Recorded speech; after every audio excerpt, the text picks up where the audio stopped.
আপনি তো এখান থেকে বাটপার চলে যাওয়ার পরে আইছেন, তাহলে বসতেন।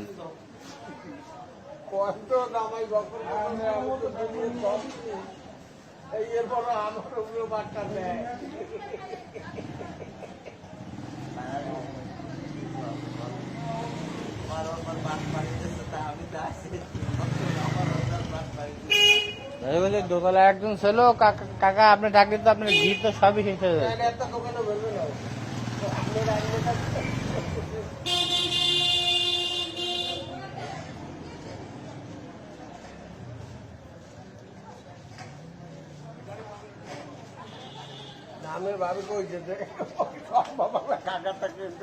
না আমি নিচ্ছি আমি মনে হচ্ছে আঙ্গুলে মধুটা দিয়ে খাইতে যাবেন এই মনে হচ্ছে ওদের লইয়ে যাবে।